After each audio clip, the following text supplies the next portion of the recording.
Assalamu alaikum. Alhamdulillah. I asked my son, Mahaj, to join us. And the question that I posed to him was, what can we do to attract people in his age group to the masjid, to be a part of the masjid, to come in and to be a part of the embodiment that is the masjid. And when I asked him that, he gave me the answer of, well, obviously, if we had more people around the age group to, be able to be present, that might help. Maybe using outlets like Instagram and YouTube, and if we could find somewhere to post like sessions like Juma and Talim, like on a podcast thing. Just try to get the word out there as much as possible through those outlets. Why do your age group or your people in your age group feel that those things are important ways to communicate with them? It's just like more ways to like get to us, because a lot of people are, whether they're at work or in traffic or something, they can always listen to like a podcast, or not necessarily a podcast, but if you post the the stuff on like something like that, that might help. And then Instagram is just a way to get just like people have a visual of like what they can expect when they go to the masjid and who they would be around and everything. Would these podcasts or these programs that you're talking about, who should be the face, the person that they see giving out this information? Just like one person in general, or would it be someone from your demographic, from your age group, or would they not even care at the age of the individual that's giving them the information, as long as they're getting the information?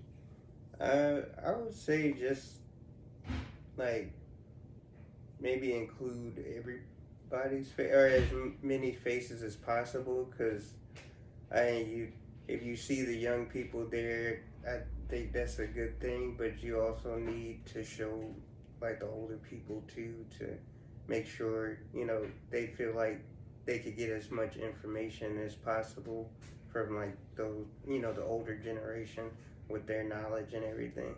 So a balance. Yeah. You can't have one without the other. Right. So if you were asked to spearhead something like that, do you think that you would be able to do? Possibly. Okay. When you say possibly, why you say possibly? I don't know. But what would hold you back?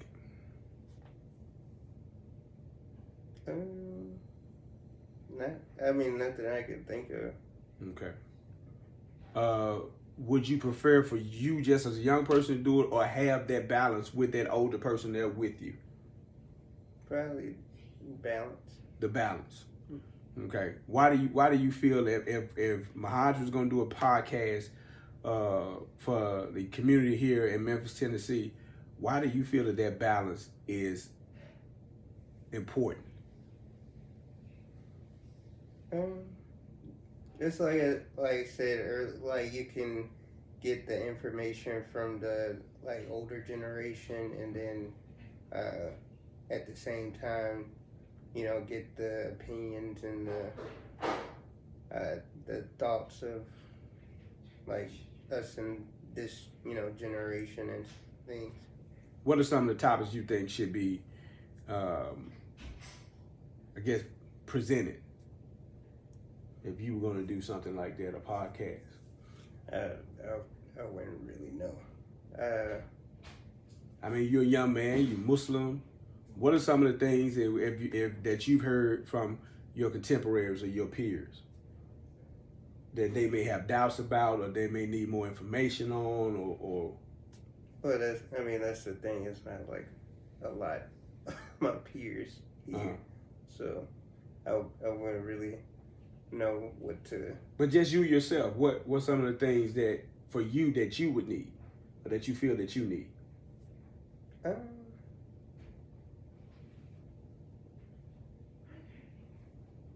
Just I would say like more.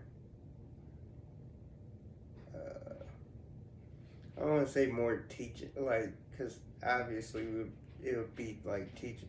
I don't know, just like a wide variety of stuff. I would assume. Okay, I know you just recently got a book, The Seal Nectar. Right. Why did you get that book? I just feel like, cause I've been told, the different trials and things that the Prophet Muhammad had to go through, but I didn't feel like I really knew as much as I needed to. Okay. Just like, I don't know. I feel like, whether you're Muslim or a Christian, you should probably know as much information about the person you look to the most. Okay. So a podcast that maybe, focus on the seerah of the prophet, the history of the prophet, something like that, and how could it be that looking at that and seeing how it closely relates to now, today's time, and how as a young Muslim you can navigate through that as the prophet did? Possibly. Okay. Because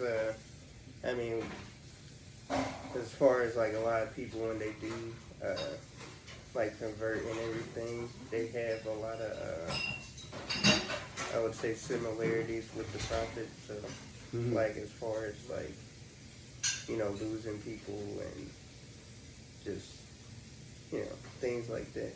When you say losing people, like what, losing family or disconnect and things of that nature? Right. Okay. Alhamdulillah.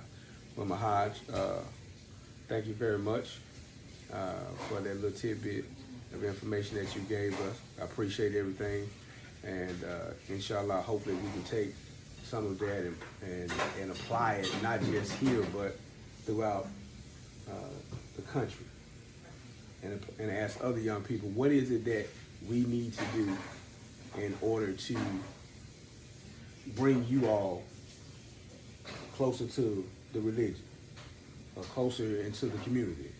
Because I can think I know what you need, but until I ask you, I really don't, right? Okay. So thank you, sir. Assalamu alaikum.